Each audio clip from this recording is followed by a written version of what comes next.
is midday in Moyuka in the southwest region of Cameroon, and you're watching the Midday Bilingual Newscast right here from our headquarters in the economic capital, Douala. Ladies and gentlemen, thanks for joining us. Nadine Yambo, you have the first part of the news in the French language. Exactly, Immaculée Fogwe, bonjour mesdames et messieurs. Merci d'honorer ce rendez-vous de l'information sur Equinox Télévision après l'incendie survenu sur le réseau électrique dans la cité capitale. Les populations broient du noir depuis plusieurs jours et malgré les dispositions prises par Eneo et la Sonatrel, l'opposition et la société civile dénoncent la politique énergétique du gouvernement qui, selon eux, souffre de nombreuses insuffisances. D'autres précisions dans ce reportage de Guizot.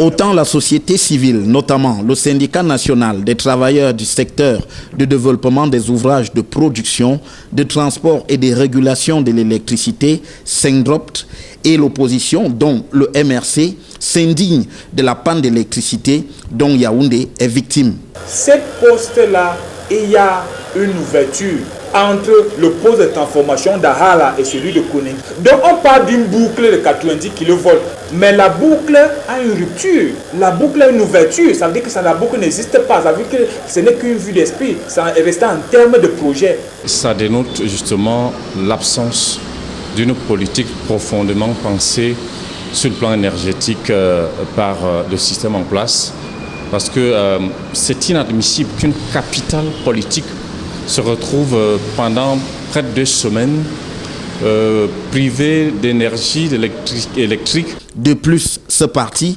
accuse le gouvernement d'avoir priorisé la seule construction des barrages au détriment du transport de l'énergie. On a suivi des annonces il y a quelques années des constructions de grands barrages. On se rend compte que le régime s'est lancé vite à construire seulement les barrages sans prévoir le transport et le stockage. De leur côté, les syndicats dénoncent la gouvernance même dans le secteur énergétique au Cameroun. Le mandat des membres et des présidents du conseil d'administration est de 6 ans. Au terme de 6 années, il faudrait qu'ils rentrent tablier. L'ARCEL, l'agent de régulation du secteur de l'électricité, EDC, Electric Development Corporation, tous leurs organes dirigeants sont hors mandat, conformément à cette loi de 2017. Ce qui, selon le MRC, démontre que rien n'a été fait depuis longtemps. En 40 ans, qu'est-ce qui avait donc été fait de manière concrète pour que les grandes métropoles, qui sont parfois industrielles comme Douala et dans une certaine mesure Yaoundé, soient à l'abri non seulement des coupures, mais des situations comme celle-ci? Face à ces insuffisances avérées, les syndicats voient le début de la solution dans la relation entre les réseaux nord et sud. Ces deux réseaux interconnectés même d'ailleurs, qui sont entrecoupés, parce qu'en fait, le réseau interconnecté nord est totalement indépendant, n'est-ce pas, du réseau interconnecté sud. Alors, il faut les raccorder et ça fait partie des projets en réalité que devrait réaliser ASONEL à l'époque quand il était là, ou alors, si vous voulez, Eneo aujourd'hui. De manière générale, le SENDOPT saisit aussi cette occasion pour dénoncer ce qu'il qualifie de dérives actuellement en cours à EDC. Ces syndicats indiquent que des délégués du personnel y ont été licenciés abusivement et font l'objet de poursuites judiciaires par le top management de cette entreprise. L'exploitation forestière illégale gagne du terrain au Cameroun. Cette situation fait perdre plusieurs milliards de francs CFA chaque année à l'économie du pays, malgré les lois nationales et même internationales mises en place pour stopper la saignée. Les exploitants illégaux parviennent toujours à échapper, et ce, sur l'œil indifférent des pouvoirs publics. Innocent Abega et Sylvestre Zangao. Le bois, une mine d'or pour le Cameroun, mais l'exploitation illégale de cette ressource naturelle fait perdre des milliards de francs CFA chaque année à l'économie du pays.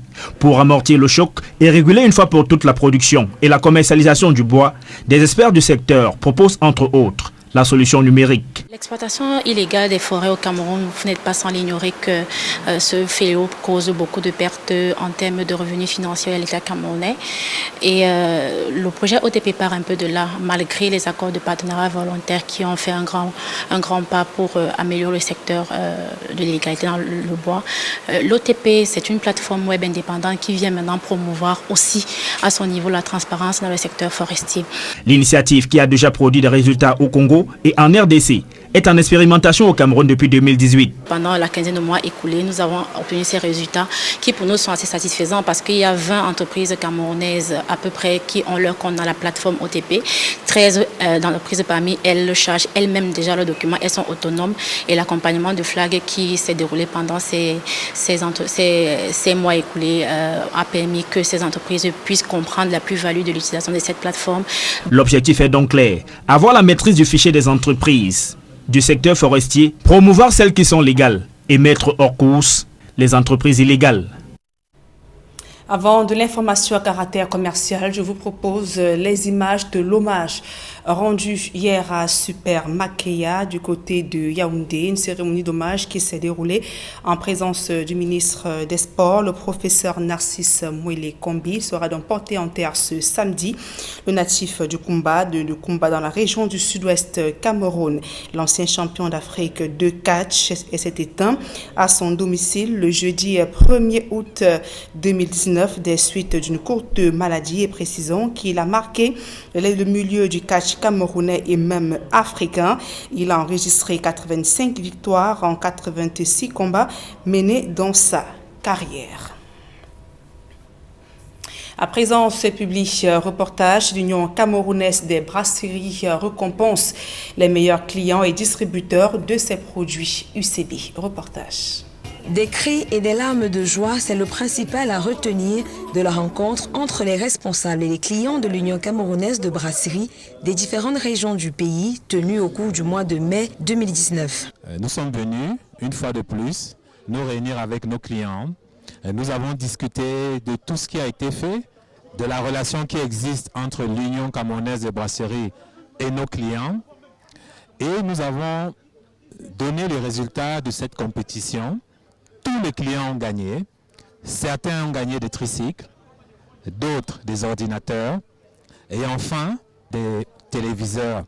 Organisé chaque année dans le but de recueillir les doléances de ses multiples clients, ce moment d'échange et de partage avec l'Union camerounaise de brasserie s'est voulu franc, donnant l'occasion à tous de s'exprimer sans détour. Et comme il est de coutume, des lots de grande valeur ont été remis à ces valeureux et fidèles clients, notamment des voitures, des tricycles, des écrans plats et des couvertures santé d'une durée d'1 an. C'est beaucoup de travail, beaucoup de stress.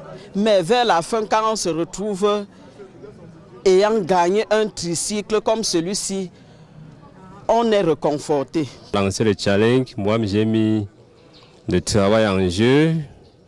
Le seul moyen c'était de ne pas attendre la rupture, chercher toujours à avoir le stock à tout moment et suivre mes chiffres, les challenges qu'on a donnés. C'est pour ça que j'ai gagné cette pick-up. Et vraiment, je suis tellement content. Au-delà des réponses aux questions plus ou moins inquiétantes des clients, des explications et des éclaircissements, ces échanges qui se sont déroulés en Banga, Bafoussam, Edea et Douala ont également été l'occasion de faire des projections de résultats pour un partenariat encore plus efficace. C'est toute une joie immense d'avoir un matériel de travail comme celui-ci.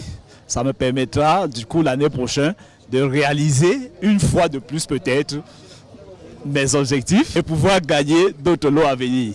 Merci. Je viens de gagner un lot à l'UCB. Ce lot, c'est le fruit du travail abattu pendant 4 derniers mois. Et ce lot m'a beaucoup intéressé, ça me pousse ainsi à fournir beaucoup d'efforts encore dans les ventes de l'UCB. Proud winner of a laptop. I want to thank UCB for this wonderful gift. So I'm really, really happy, and I want to thank UCB Cameroon for this wonderful gift. Thank you so much.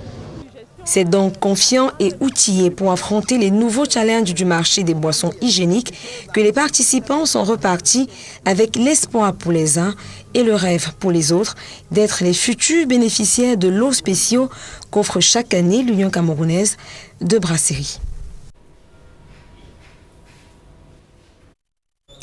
Et la marque Itel Mobile vient de mettre sur le marché 2 nouveaux téléphones révolutionnaires. Il s'agit du Itel S15 et du Itel Pro S15 Pro, donc qui viennent de changer le quotidien des utilisateurs. La marque a aussi dévoilé son nouvel ambassadeur. Il s'agit de l'artiste musicien Loco. Reportage.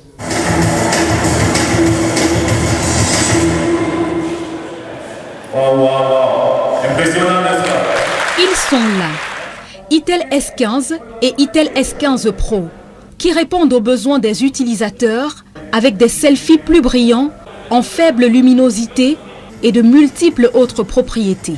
Quelles sont les innovations que nous apportons dans ces 2 modèles? Premièrement, ce modèle est le premier téléphone à caméra avant qui vient avec 16 mégapixels comme propriété de la caméra. Ainsi, vous pouvez avoir des photos beaucoup plus claires, des photos beaucoup plus lumineuses et des photos beaucoup plus intelligentes grâce à son mode intelligence artificielle. Le Itel S15 vient avec une mémoire interne de 16 Go. Nous venons avec une innovation pour répondre à nos clients, ceux-là qui en demandent encore plus, ceux-là qui veulent des modèles beaucoup plus fournis, beaucoup plus accomplis, en venant avec le S15 Pro. Donc le S15 Pro vient avec une RAM de 2 Go, supporté par un processeur de 1,6 GHz quad-core pour une manipulation beaucoup plus fluide. Aussi, son modèle est supporté par une mémoire interne de 32 Go, extensible jusqu'à 128 Go, vous permettant ainsi de sauvegarder tous vos fichiers à votre convenance. Autant de caractéristiques qui permettent à Itel d'occuper depuis plusieurs années une place de choix sur le continent africain. In 2018, Itel was ranked the top 10 during the first half year, and Itel has also been ranked by the Counterpoint Research report for the best smartphone. And for 2018 till now, Itel has been working on the difficulties of our customers, and through research and the development, we provide mobile phones that are adapted to solve their different problems. Les performances de Itel découlent surtout du fait que la marque s'entoure des meilleurs. Et pour le lancement des téléphones Itel S15 et Itel S15 Pro, un ambassadeur de qualité a été sélectionné. Loco est le nouveau visage de Itel au Cameroun. Itel pour moi aujourd'hui c'est ça, c'est le fait que vu qu'ils existent depuis un bon bout de temps et qu'ils sont toujours là, ça veut dire qu'il y a du sérieux dans la démarche et en plus leurs prix sont abordables, ça va permettre à tous mes frères et mes soeurs de pouvoir avoir un smartphone, alors moi je vais les accompagner. Devenir brasse d'ambassadeur pour moi c'est la preuve que voilà, on reconnaît tout le travail qui est fourni, on te confie une responsabilité, on se dit tu es une personne qui a une image qui porte et qui est assez responsable pour pouvoir porter un brand aussi big que Itel, donc so that's it. Work. Un partenariat de choix qui permet davantage à la marque de confirmer son rang de leader. Il existe un lien très étroit entre Itel et Loco. D'une part, on a Itel Mobile qui ambitionne de fournir des produits de qualité avec la dernière technologie innovante à tous ses clients dans le monde. D'autre part, on a Loco qui use de son talent pour fournir une musique dansante, des mélodies envoûtantes qui sont savourées de par le monde. Nous espérons et nous pensons que cette collaboration nous permettra d'atteindre plus de personnes et que cela permettra à la marque d'accroître sa notoriété. Itel S15 et Itel S15 Pro sont déjà disponibles dans les différents points de vente et n'attendent plus que les utilisateurs. À présent, la deuxième partie de ce journal avec vous, Immaculate Fogui. Exactly, Nadia. Well, ladies and gentlemen, thanks for staying with us. Inhabitants of Boya, chief town of the southwest region of Cameroon, say they are not preparing for back to school come September 2nd, 2019, despite orders from government authorities. To them, uncertainty still reigns as government has taken no measure to enhance a ceasefire and dialogue for peace to reign. More with Derek Jatto. It is Friday, August 16, 2019 in Boya. The southwest capital city is alive and we are at Great Supermarket. It is also the market day of this largest village of Boya. 2 weeks to school resumption. The market is not reflective. So you never sell books? No, I never sell books. I don't know how to buy. Preparations are not visible, pushing us to ask why. I'm of the Equinox TV. How are you preparing for back to school? I not be prepared answer you. No. So you not be prepared? But you think I not be prepared. I not be lie you. I not be prepared. I not prepare for today. But I was school. I never hear other people go on. No go. So if the school go, I will prepare to give. Why school no go? I don't know because you don't know what say go. No go. So I don't know. The government say we gonna send people there.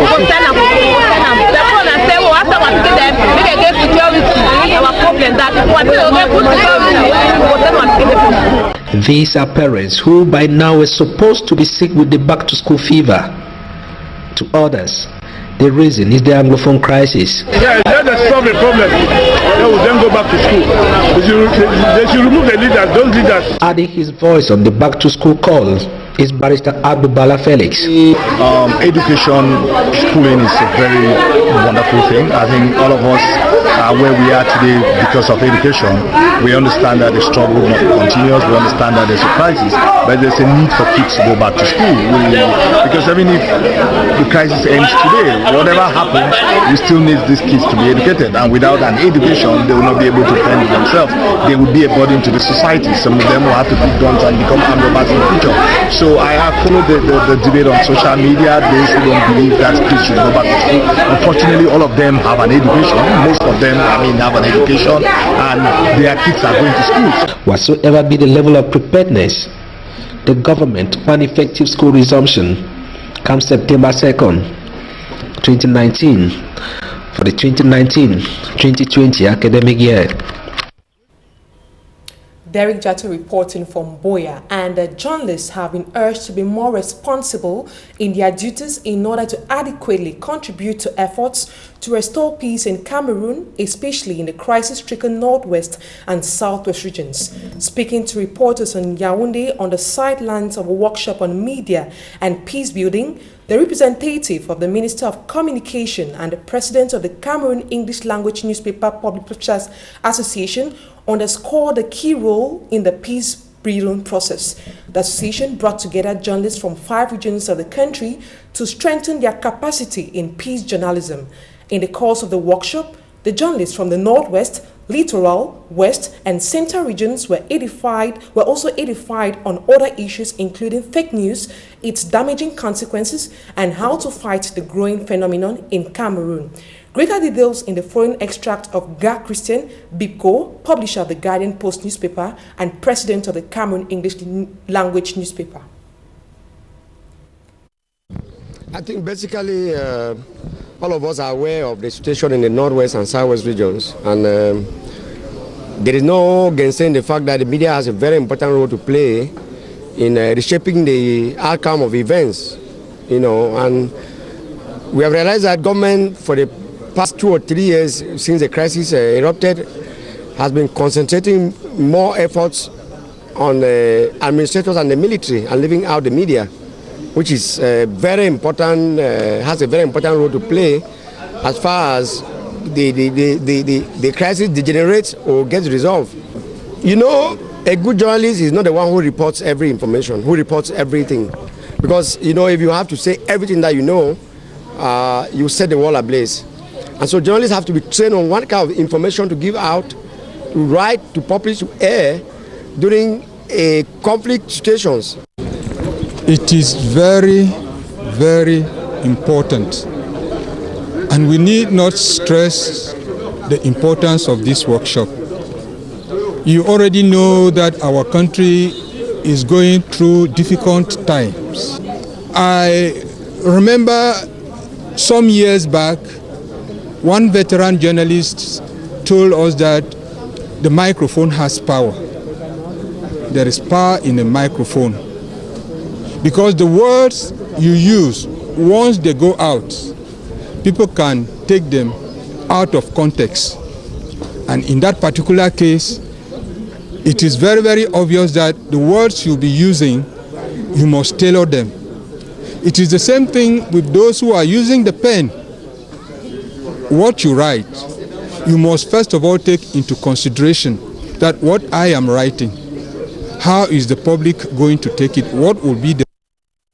And those were the excerpts of Christian Bibko, publisher of the Guardian Post newspaper and president of the Cameroon English Language Newspaper Publishers Association, and Metuge Ekani, Inspector Number 2 of the Ministry of Communication. And onto something else, the absence of the senior divisional officer in the Upper Plateau and Menua divisions of the West Region of Cameroon is making life very difficult for the people. They complain of facing difficulties to certify certain documents. More with Fomi Armstrong Sanda.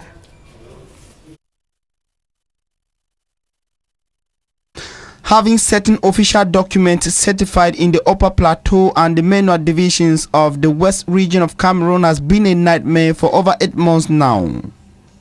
The post of senior divisional officer in both administrative units have been vacant for over the period. Felix Belonugu of the Upper Plateau Division died on February 13, 2019 and has not been replaced, while Ebole Confiance of the Menua Division was appointed to premature on January 17, 2019 without being replaced. Being the only authorities to certify some key documents, the people of these administrative units are paying a heavy price for their absences. Seul préfet de signer sur les originaux des diplômes des enfants. It is given only to the senior divisional officer to certify the originals of certain documents. We have been without a senior divisional officer for 6 months, and competitive entrance examinations are launched here and there. Children in the Menua, for example, who cannot move to other parts of the West Region of Cameroon for the exercise are condemned to miss the opportunities. This is how bad the situation is. Va tout simplement se trouver, n'est-ce pas, coincé. Parents avaient ces moyens financiers à désirer pour un premier temps. My father wanted me to sit an entrance examination with my first degree certificate. I succeeded to certify all my documents, but needed an attestation for the presentation of originals of my document, which could only be done by the senior divisional officer, not his assistant. We sent documents over a week ago to be certified in Bafoussam, and the papers are still there. Adding to this is the problem of getting a medical certificate delivered in the town of Chang. I came here to compile documents for my younger brother who just passed the advanced level, but I've faced certain difficulties when it comes to making his medical certificate because I went to the Chang District Hospital and they told me that the forms are finished. So I asked the woman if I should come tomorrow or day after tomorrow. She told me that even the day after tomorrow will not be possible. So now I am really stranded and I don't know what to do. I'm thinking of going to Bafoussam. How long will they wait, and how can this be explained at a time when the demand of the population is growing and the stockpile of documents increasing? And onto the sad page, 2 persons have died in a road accident at the Mobile Guinness neighborhood in Douala in the littoral region of Cameroon. The corpses of the victims, which consist of a commercial motorbike rider and a passenger, have been laid to rest in the Douala Lakantini mortuary. More with Ermini Luka.